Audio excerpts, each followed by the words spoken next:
성탄절 네 번째 주일입니다. 오늘 제목을 한번 같이 읽어볼까요? 시작. 광해. 여러분, 성탄이 다가오면 무엇이 생각나십니까? 어떤 기억이 떠오르십니까? 여러분, 지금 어떤 마음으로 성탄을 기다리고 계십니까? 아이러니하게 저는 몇 년 전에 제 친구와 통화했던 그 통화가 성탄이 다가오면 늘 생각이 나요. 어느 날 친구가 제게 전화를 했습니다. 그리고는 너무나 슬픈 목소리로, 성곤아, 성탄절이 다가오는데 나는 왜 이렇게 하나도 기쁘지가 않지? 그 장면, 그 목소리가 지금도 너무 생생하게 들려옵니다. 여러분 어떠십니까? 근데 슬프게도 그 친구는 목회를 하는 목사입니다. 목사도 그럴진데 우리 성도님들은 어떨까 하는 생각이 듭니다. 대강절이라는 것은 교회력으로 말하면 새해라고 할 수 있습니다. 교회력의 시작이 대강절입니다. 기다림의 시간이 교회력의 시작이다. 이건 우리의 신앙이 기다림이다라는 메시지와도 일맥상통할 것 같습니다. 우린 기다리면서 무언가를 보고 있습니다. 그리고 거기에 반응하고 있습니다. 여러분, 이 기다림 속에 세상을 바라보고 소동하고 계십니까? 아니면 별을 바라보고 기뻐하고 계십니까? 오늘 본문에 두 극명하게 다른 반응을 보이는 그룹들이 나옵니다. 한 그룹은 헤롯 왕과 온 예루살렘입니다. 오늘 본문 3절 말씀입니다.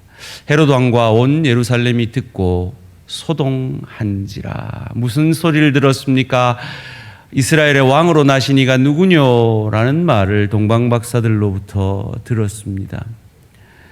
헤롯 대왕이 눈 시퍼렇게 뜨고 살아있는데 이스라엘의 왕으로 나신 이가 누구뇨라는 이 말은 헤롯 대왕의 자리를, 그의 현실을 위협하는 소동할 만한 소식이었습니다.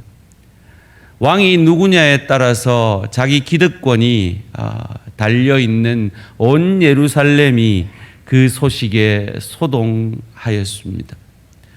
여기서 소동한다라는 말이 에타락테라는 헬라어인데요, 동요시키다, 선동하다, 소동을 일으키다라는 뜻인데 영어 번역으로는 방해받다라고 번역을 해 놓았습니다.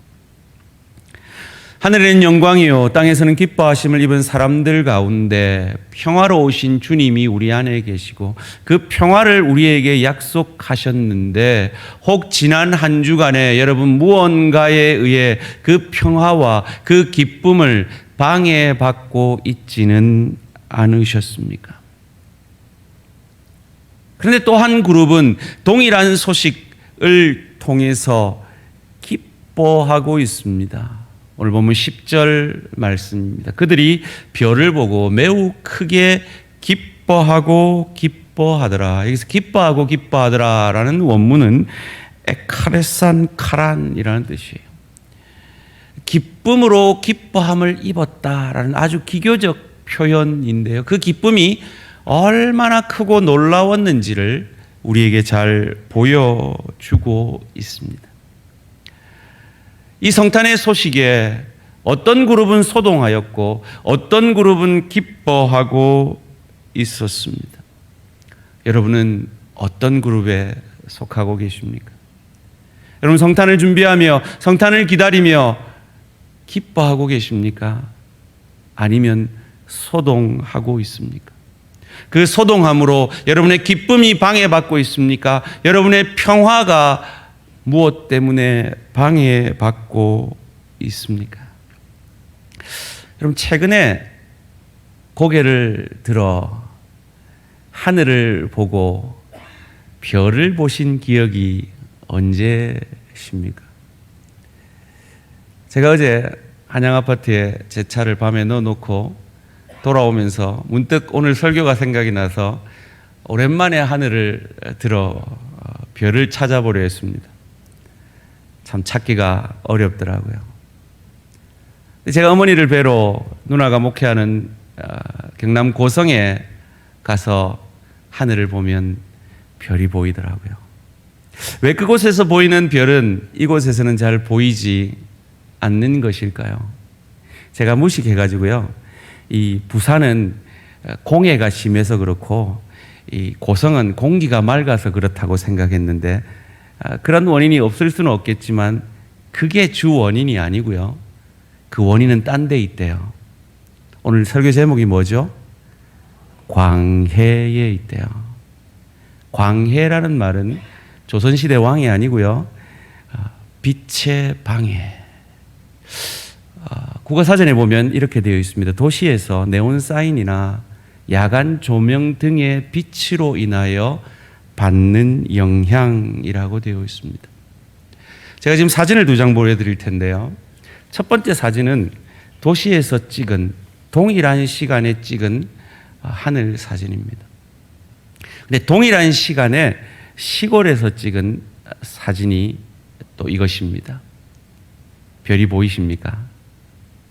동일한 시간에 동일한 하늘을 보면서도 어떤 사진은 별이 보이지 않고 어떤 사진은 별이 빛나고 있습니다. 많은 사람들이 하나님이 보이지 않는 세상이라고 말합니다. 왜입니까? 세상의 불빛이 너무 밝기 때문입니다. 세상의 불빛만 찾아다니기 때문입니다. 그 세상의 불빛으로 하나님을 보려 하고 하나님을 이해하려 하고 하나님께 기도하고 있기 때문입니다.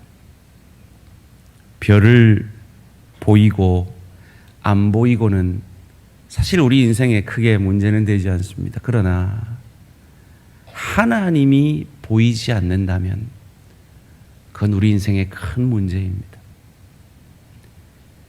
하나님이 보이지 않고 내 주변에 있는 광해로 인해서 내 영안이 멀어버리면 내가 보고 싶은 것만 보기 때문입니다.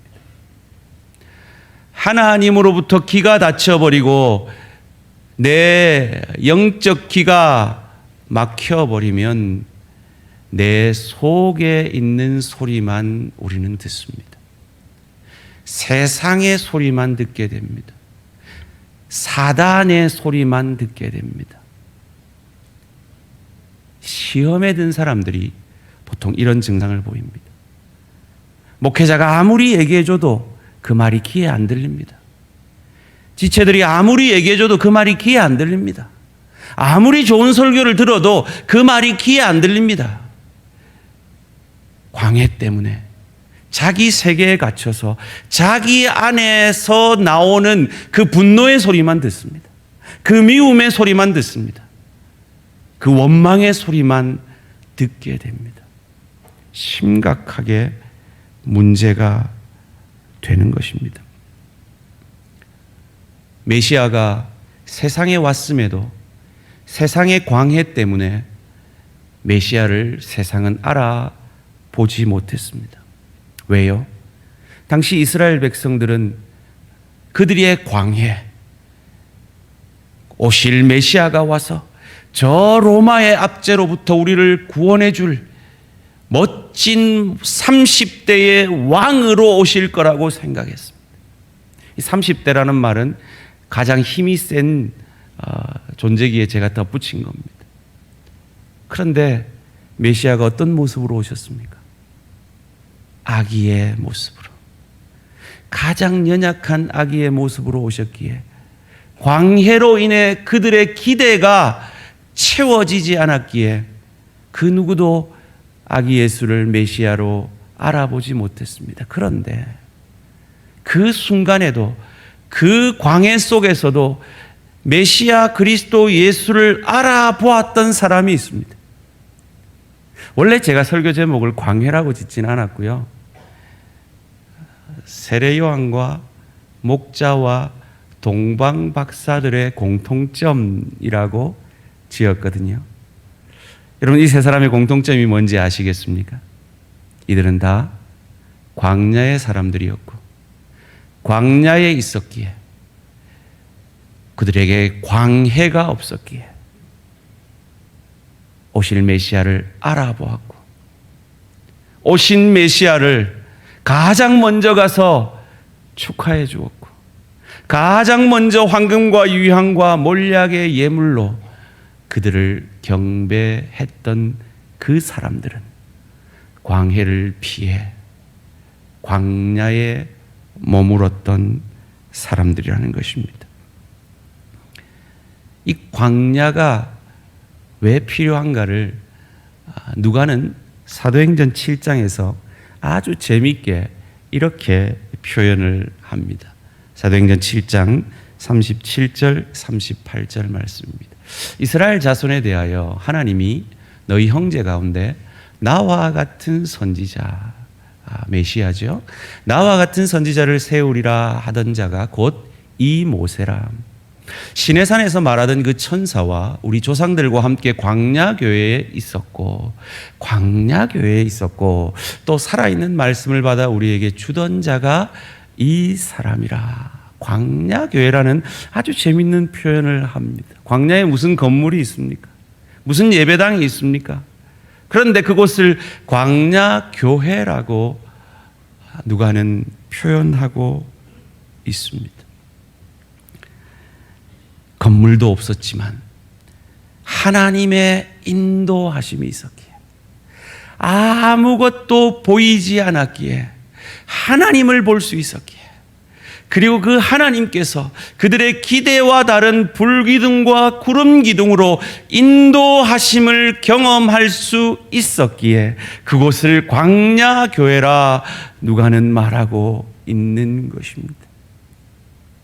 마치 우리가 원하고 기대하지 않는 깊이의 축복의 광야 같은 시간이 필요한 이유가 바로 여기에 있는 것입니다. 우리가 기도하고 바라는 풍요의 축복만 우리가 받아서는 그 풍요의 축복이 우리에게 광해가 되어서 하나님을 보지 못하고 그 풍요의 축복에만 매여 소동하고 그 풍요의 축복 때문에 깊이의 축복으로 그리스도 예수 닮아가는 복의 통로가 되어지는 그 축복의 방해가 되어지기에 때로 하나님께서 우리에게 풍요의 축복을 잠시 멈추시고 우리에게 깊이의 축복과 같은 광야의 시간을 허락하셔서 닫혀진 우리의 눈들이 열려짐으로 광해를 그치고 광야에서 그 별을 보고 하나님을 보므로 그리스도 예수에게로 우리를 인도하시기 위해서 우리에게 깊이의 축복의 시간을 허락하셔서 광야 교회로 우리를 삼아 주시는 것입니다. 어느 기독교 신문에서 교회에 새로 오시는 분들에게 설문조사를 해봤대요. 초신자들에게 설문조사를 했더니 60%가 넘는 사람들이 왜 교회를 왔는가? 인생의 어려움 때문이었다는 거예요. 그들에게 인생의 어려움이라는 광야가 없었으면 그들은 광해로 인해 별을 볼 수 없었고 하나님을 볼 수 없었고 그리스도 예수에게로 나아갈 수 없었던 그들에게 하나님은 광야 같은 어려움을 통해서 그들의 인생에서 광해를 제거하셔서 별을 보게 하시고 하나님을 보게 하시고 그래서 그리스도 예수에게로 나아오게 하신 것입니다. 이것이 축복이 아니고 무엇입니까? 사랑하는 성도님들, 저와 여러분은 인생의 걸음 가운데 깊이의 축복, 어려운 인생의 경험들이 지금 다 있으시고 그것을 위해 기도하고 계실 것입니다. 지난 금요일에도 제가 설교했는데 우리의 기도가 그리 쉽게 응답되지가 않습니다. 오래 기다리게 하십니다. 그 광야의 시간을 통해 우리 인생의 광해를 제거하셔서 언약의 자손답게, 천국 백성답게, 그래서 저 좋은 천국을 누리고 즐길 수 있는 실력자로, 인격자로 우리를 빚어가시기 위해 그 광야의 시간, 그 깊이의 축복의 시간을 허락하고 계신 것입니다. 오늘 교회에는 너무 화려한 것이 많아서 하나님을 볼 수 없는 시대가 되고 있지 않나 생각해 봅니다. 교회에 오면 하나님을 볼 수 있어야 되는데, 하나님을 만날 수 있어야 되는데, 화려한 건물이 세상 사람들에게 먼저 눈에 들어오고, 유명한 목사가 먼저 눈에 들어오고, 혹은 그래서 그 유명한 목사의 부덕이 먼저 눈에 들어오고, 장로라는, 권사라는, 집사라는 하나님의 사람들이 광해에 취해서 하나님을 바라보기보다 세상에서 소동하고 있는 그 모습을 세상이 보고 저런 예수라면 나는 가지 않겠다라고 별을 쳐다볼 생각조차 하지 않는 이 시대가 아닌가, 안타까운 마음으로 우리 자신들을 돌아보게 됩니다.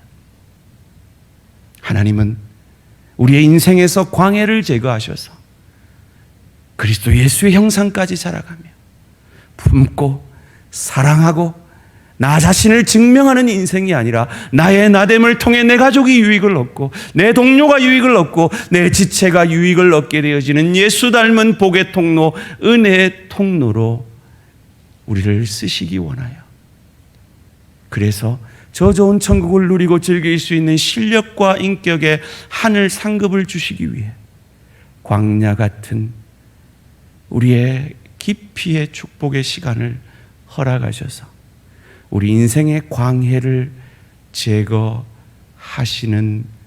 사랑의 하나님, 은혜의 하나님이심을 믿으시기를 주님의 이름으로 축원합니다. 그런데 그게 어디 쉽습니까?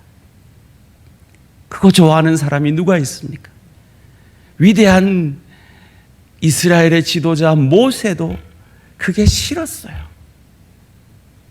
모세가 40이 되었을 때 지식도 힘도 능력도 혈기도 왕성했을 그때에 그는 하나님을 위해, 민족을 위해 일어났습니다. 자기 민족을 괴롭히던 이집트인을 죽였습니다.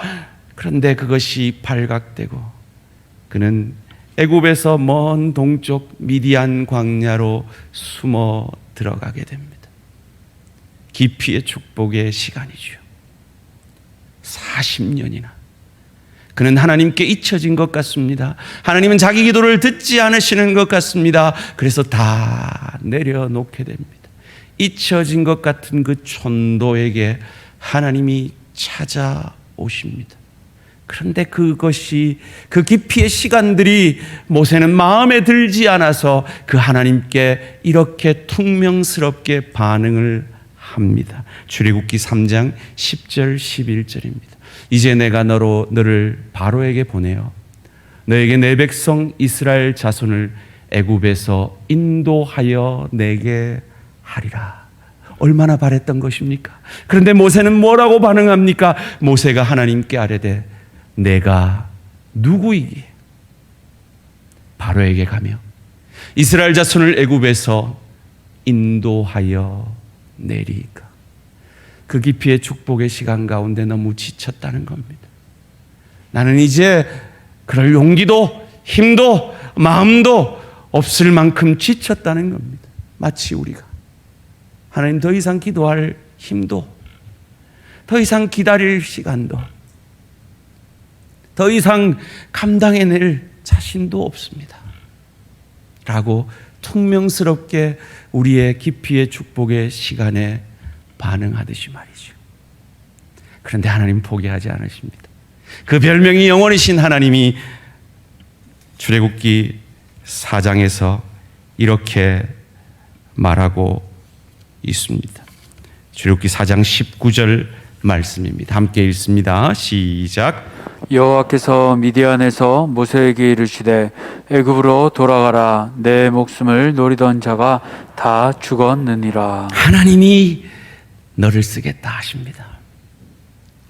사랑하는 성도님들, 저와 여러분의 깊이의 축복의 시간을 믿음으로 감당해내고 그 깊이의 축복의 시간을 통해 우리 안에 있는 광해를 제거하고 별을 바라보고 하나님을 바라보고 그리하여서 그리스도 예수께 나아가는 저와 여러분을 하나님의 때 하나님의 방법으로 반드시 들어 사용하여 주실 줄 믿습니다.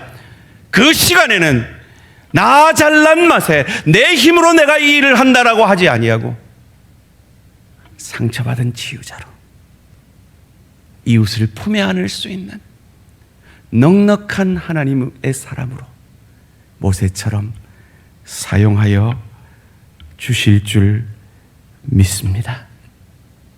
자, 이제 우리는 광야를 떨쳐버리고 광야로 나아가야 함을 알았습니다.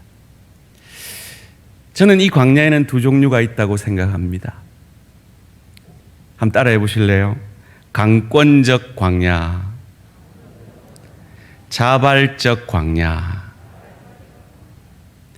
여러분 무엇을 원하십니까?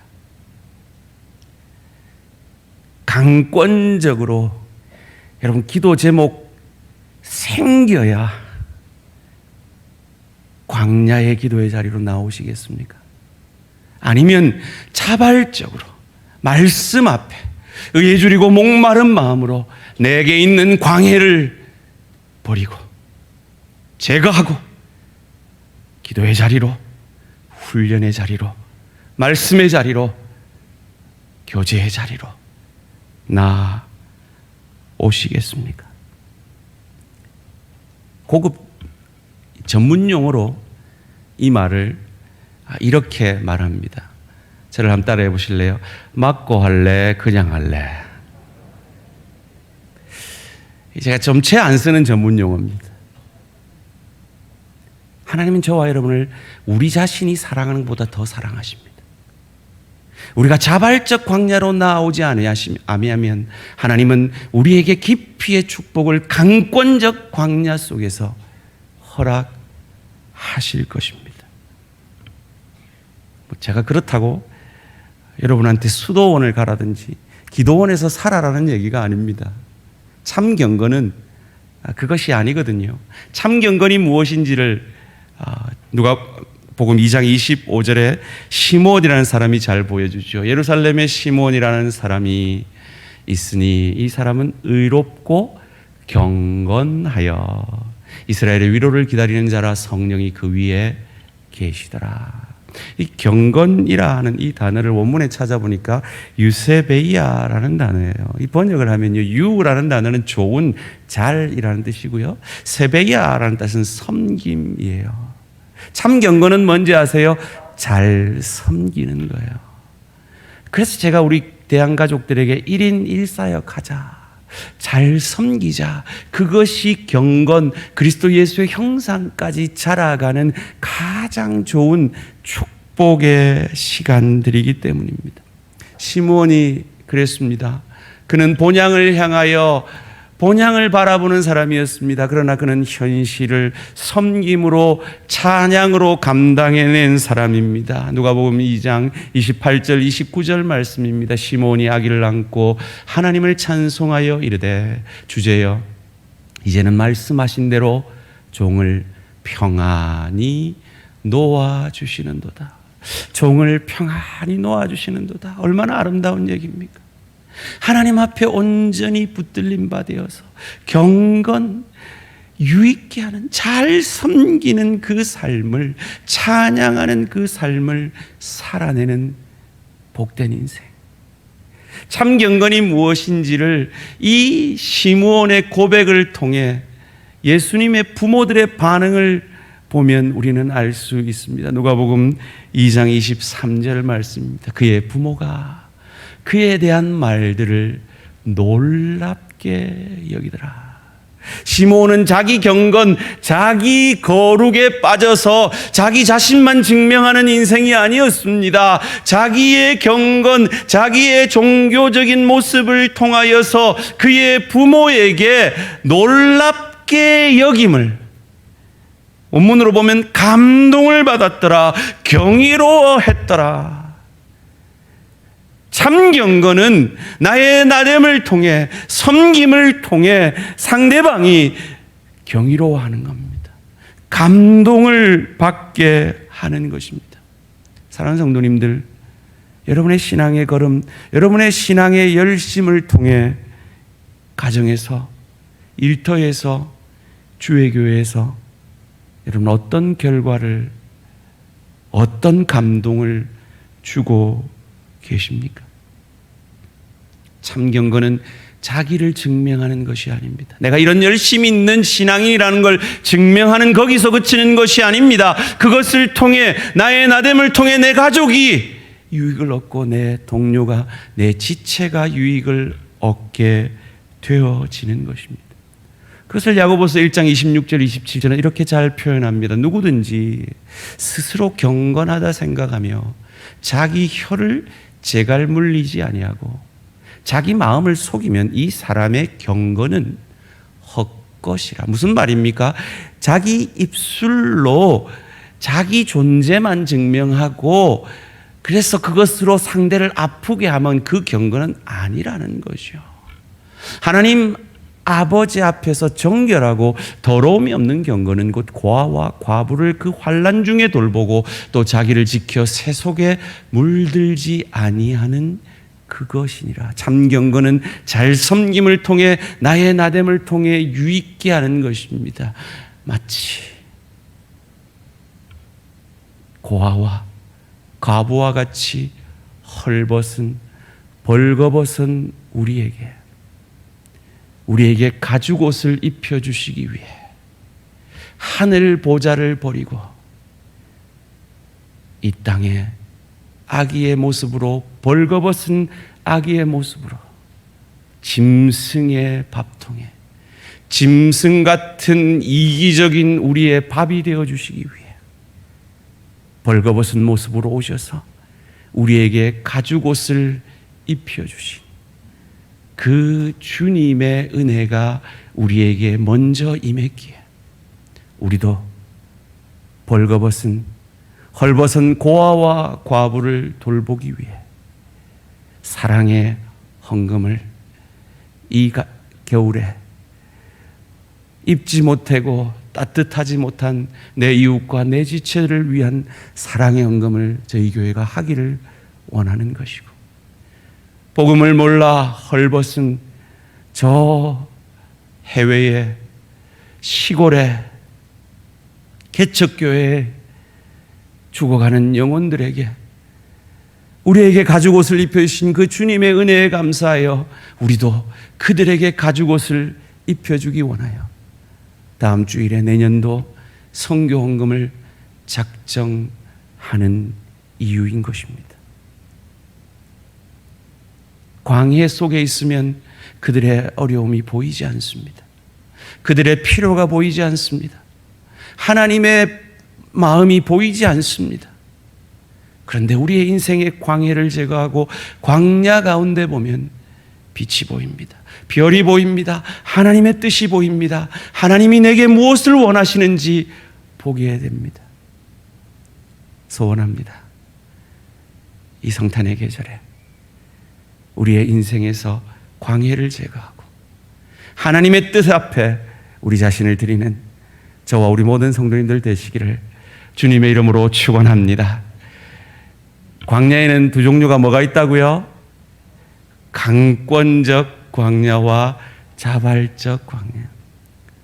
여러분, 광야가 우리 인생에 뭐겠습니까? 뭐 사막으로 갈까요? 아니잖아요. 기도의 자리로 나아오는 것이 광야잖아요. 말씀의 자리로, 훈련의 자리로 나아오는 게 광야잖아요. 여러분, 이번 대양 가족의 삶 3기는요 진짜 쉽습니다.